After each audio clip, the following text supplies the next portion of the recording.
It's been almost 3 long years since Keith Gill, known as Roaring Kitty, made his last Twitter post. That is, until his recent post on Monday, May 13th, where you have a gamer going from relaxed position to engaged position, and then basically spamming out memes ever since. And when I mean spamming out memes, I mean spamming out memes. Like, it feels like there's a bot posting a new meme every hour. And they're basically all just quick little movie scenes with some very financial meme underlining text. Buffed those shoes to a high mirror shine. His YouTube, however, is still silent with his last video from 3 years ago, titled Cheers Everyone. Keith's wealth is estimated around 50 million, or at least his GME holdings at its peak were at 48 million. He has gone to say that he does not own much GME anymore. Since his last tweet on Monday, May 13th, which was right here on this green candle, meme stocks like GME and AMC have went up hundreds of percent.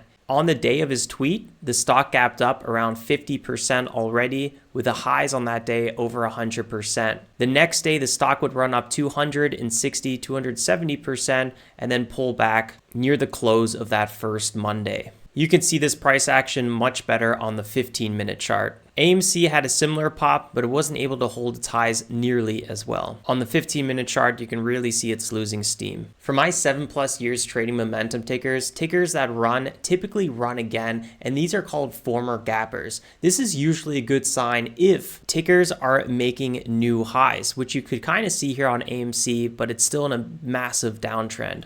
GME, on the other hand, looks much healthier, and we even got closer to some of these former high levels. You don't want too many back holders stuck because that's going to create way too much resistance, and we broke through a lot of resistance, so that's a really good sign. So if GME is making new highs, what about the shorts? Are they interested in bringing GME back down? Well, GME has a short float around 24%, while AMC is closer to 20%. Remember, these values are reported from the exchanges and typically only update every 2 weeks. 20 to 25% might sound high, but the short interest during GME's peak was at 140%. So there's plenty of short positions that can still add. Now, this amount usually never goes over 100%, and you might be wondering how more shares are shorted than are available to be shorted. And this really comes down to shares being lent out multiple times. Derivatives such as options can create synthetic short positions, and naked shorting where no borrowed shares are required. This practice is illegal but can occur. So that could be a lot of short pressure that might keep GME from exploding, but if these shorts do pile up, that might just be more room for squeezes. AMC also has another massive problem lurking right above, and that is itself, because AMC completed a $250 million stock sale during the meme rally. So the very apes keeping AMC alive are the same ones getting diluted, which means AMC's stock price will never come back to former highs because there's simply more shares available on the market, increasing the float, making it ever harder to move up higher. In simple terms, every share you own of AMC is now worth less equity. This was made public in AMC's 8Ks, which is a very broad form required for companies to fill out when specific events occur inside the company,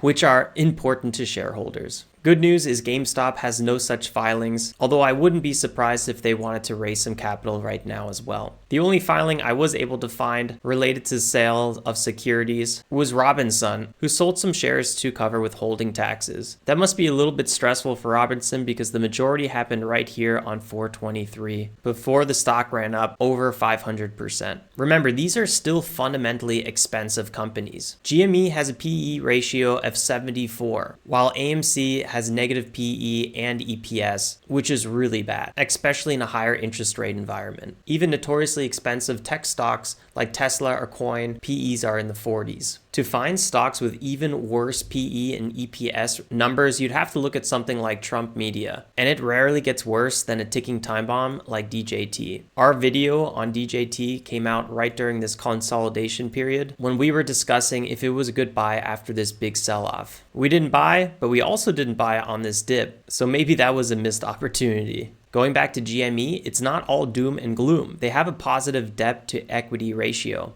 and financially, they're actually pretty strong. AMC, on the other hand, I really wouldn't touch with a 10-foot pole, at least as an investment. I really like how GameStop has positive earnings, even if it's not that much, but AMC can't even get to positive earnings. But remember, in the short term, fundamentals are often worthless, especially when stocks have the spotlight on them. If GME can get back above the 40 range, I would love to see a retest of this 60 zone, and then from there my price target would be between $80 and $90. With the new momentum we're seeing in the meme stock category, things might just heat up before the summer. One of the main things I'm looking forward to, which could double the momentum, is on May 28th, when T2 goes to T1. This is the amount of days it takes for cash to settle and become available for trading again in cash accounts. So basically every trader or investor with an account under $25,000 is now getting their settlement time cut in half. We could see a massive increase in trading volume due to this. This might give us that last rally before summer kicks in. Remember, summer is typically a bad time for trading. I myself often take summers off from active day trading. There's a famous slogan on Wall Street: sell in May and go away, because Q1 and Q4 sees most of the momentum, and that's when it's easier to make money. On top of summer creeping in, many large funds are increasing their cash position, which is a hedge against the market downturn. Countless tech moguls like Zuckerberg and Bezos are also selling their stocks at all-time highs.